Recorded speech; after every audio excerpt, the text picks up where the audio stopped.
We did not invent this world of black colleges, black churches, black funeral homes, black history museums, black radio stations, black TV, black newspaper, black awards shows, black labor unions. We did not invent that, but we have to live in it. Nor did we invent the hordes of enforcers who go around making sure people are fired who speak out against this ridiculous racial consciousness that values race above individual merit. I mean, when you see these people on campuses and other places enforcing this politically correct code enforcement, kind of reminds me of these imams on the streets of these Arab countries where they have a stick, and if the woman is not wearing a burqa, no, nobody's stupid enough to do that, or they're not wearing their burqa properly, maybe there's a little bit of elbow uncovered or wrist uncovered or something like that, they take a stick and they start beating them. That's the world we live in this country. But now we have to wonder again, are there really two sets of rules?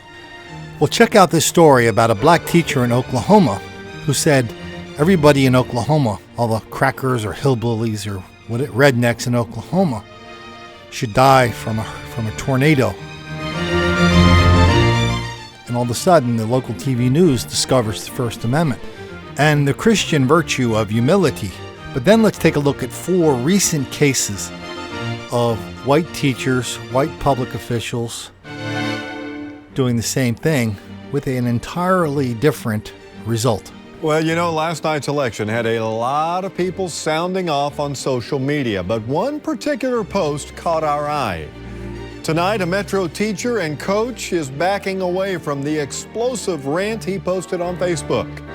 New at 10, Steve Shaw spoke with that teacher and is live with his response. Steve? Kelly, teacher and coach Lamont Lowe went on his Facebook rant after Oklahoma voters approved a measure that basically bans affirmative action programs. Let's get right to Lamont Lowe's post. The second half says, I live in a state that hates me, hates women. Revoking affirmative action is spitting in my face. This is the reason I hate OU Sooners and the OKC Thunder and everything that represents this racist state.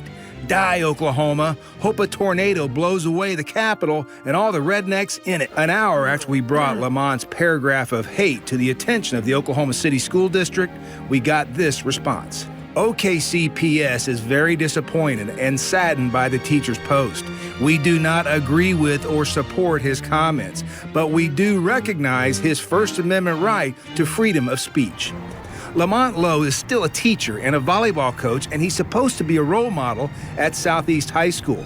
So we stopped by after volleyball practice Wednesday to see if he'd cooled off. Lowe had gone home, but we showed his Facebook rant to a student. Did you have him in class? Yeah. Is he a good teacher? Yeah. Is he a good guy? Yes. Can you believe he wrote that? No. This woman's daughter is a sophomore at Southeast. Die, Oklahoma. What is he doing in Oklahoma? Hope a tornado blows away the Capitol and all the rednecks in it. Sorry, but he needs to go somewhere else. I love Oklahoma. I've been here for 25 years. We went to Lamont Lowe's house tonight, and while he refused to go on camera, we did, believe it or not, we had a very pleasant conversation. He said, quote, I don't hate Oklahomans. It was a very, very bad choice of words, and I am sorry. And you know what? I believe him. I also believe Lamont just taught his students one of the most important lessons you can give your students, and that is about humility. Steve Shaw, News 9. So a black teacher says we should kill everybody in Oklahoma. Everybody pulls the First Amendment card and the Christian charity and humility card. What about this guy up in Boston? This just happened a couple days ago. There was a large party of 1,000 black people that was creating enormous amounts of violence and mayhem near Boston. Firefighter gets back, tweets something about how, you know what, this kind of stuff happens a lot in black parties. Maybe we shouldn't let it happen. And he, of course, is fired. He didn't say he wanted to kill somebody. All he said was, if there's going to be 1,000 black people in one place, can't we figure out a way that we can ask them not to cause an enormous amount of terror, trash, violence, mayhem, and chaos in the neighborhood? That's a firing offense. 25-year-old Kyle Grenier is no longer a Freetown firefighter. The chief terminated him after a series of offensive Facebook posts. In this thread, Grenier writes, "I can see the next fire call will be this house on fire, and I'll make sure I can't find the hydrant, LOL." And then writes, "No more house parties with black Boston people. And I probably would have brought in the ladder truck with the deck gun and gave them all a bath on the way out." Nearly 1,000 people showed up a couple weekends ago at 18 Leonard Avenue in Assonet.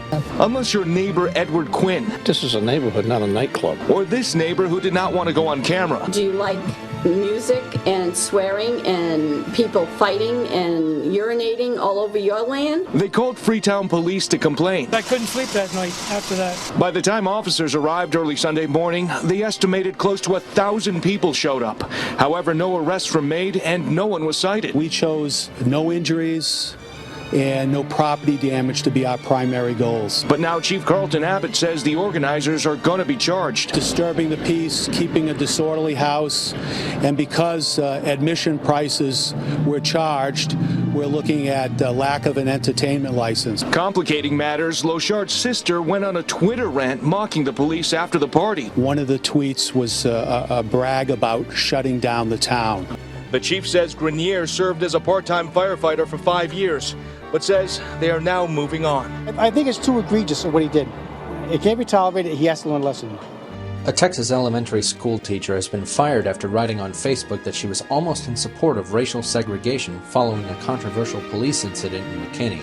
Karen Fitzgibbons, a fourth-grade teacher at Bennett Elementary School in Wolforth, lamented in a since-deleted Facebook post about the Tuesday resignation of McKinney Police Corporal David Eric Casebolt. The officer was shown on video pointing his gun at two unarmed black teenagers and pinning a 15-year-old black girl clad in a swimsuit to the ground outside of a neighborhood pool in McKinney. In the post, Fitzgibbons blames African Americans for, quote, racial tension, and suggests implementing segregation so, quote, they can hurt each other and leave the innocent people alone. Friendship Independent School District officials announced Fitzgibbons' termination Thursday afternoon. Reporting from ISA.com, I'm Joshua Fechter. And how about this Fox sports reporter? She was doing some kind of analysis where she started repeating all these racial stereotypes about all these different racial groups. She was pilloried in the public square and fired. Nary a word of the First Amendment, nary a word of Christian charity and humility. This happened a few months ago, but it's back in the news now. Let me see. Somebody took a automatic weapon to a big party full of hundreds and hundreds of black people, opened up, killed a bunch of people. How many did they kill? 5, 6, 7? And this news anchor said, you know what, she kind of said, well, we kind of know who did it. When's that going to stop? But then for the rest of the report, she went on to make all these fawning comments about black people and how, they're all good and some of them don't go around shooting people. They go around helping people. And, when you do the apology thing, when you apologize for noticing that black crime is wildly out of proportion, that's kind of like putting a target on your back. Anyway, she got fired for that. No First Amendment, no Christian charity. Just basically burn her at the stake and let everybody dance around and laugh. Oh yeah, she was doing okay until a bunch of black people went to the station manager and said, she's got to go. Every once in a while, somebody on this channel wants to know why there are so many black reporters covering black crime at these local TV stations. Well, I know just enough about this to be dangerous. But here's why. If you look at every local news website, if you look hard enough, sometimes it's on the front page down at the bottom, sometimes it's buried in the back. They all have to file an equal opportunity report where they describe what they are doing to A, hire black reporters, and B, cover black stories. Then you have to file this with the Federal Communications Commission every year. It goes into a big file. You can walk into your station and demand to see that file right now. Some of them posted on the web. And, every once in a while, not often, but every once in a while, somebody gets their license yanked for not doing enough to promote diversity and to promote black reporters and black stories. I was actually in the middle of one of those things a couple of years ago where a radio station lost their license. But where this gets to be a big deal is this. These big communications companies, right? They're always buying and selling stations, or whether it's radio or TV stations. Everybody's always consolidating, and you always have to go get permission to make that happen from the FCC and from a couple Department of Justice. First thing they go to is that equal opportunity file. If that file is not in good shape, if there's a lot of things holding it up, that means the merger, that means the sale is going to take a lot longer, that means the price of the station is going to go down, that means everybody involved, all the suits involved, black and white, decided in a very business-like fashion they don't want that file full of complaints that station is not doing enough to help black people as reporters and to do black stories. That's a plain fact that happens all the time. Paul Sperry of the Hoover Institute wrote a fantastic book about how this happens in other industries as well. He details it in his book, The Great Bank Robbery. So there was a CEO of a company called Ally Financial. They're making car loans, and everything the financial people do now is hyper regulated. So they're trying to make some kind of small change. And they go to the regulators, and the regulators say, well, what about your practice of discriminatory lending? They go, what the hell are you talking about? Well, the Consumer Finance Protection Bureau ran some kind of bogus statistical analysis where they discovered that black people were being charged 1 or 2 or 3% more for their car loans. Now, there were no victims that came forward and said, yeah, these guys are ripping me off. No, they just did this crazy analysis based on names and zip codes where they didn't even know if the information they had was accurately reflecting if the person was black or Hispanic, but they ran it anyway.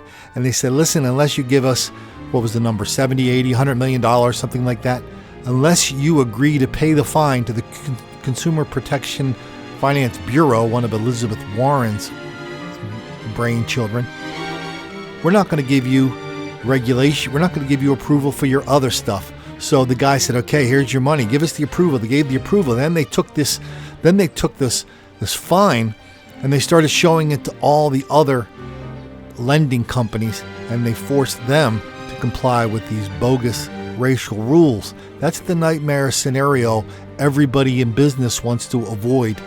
That's what's happening with so many television stations as well.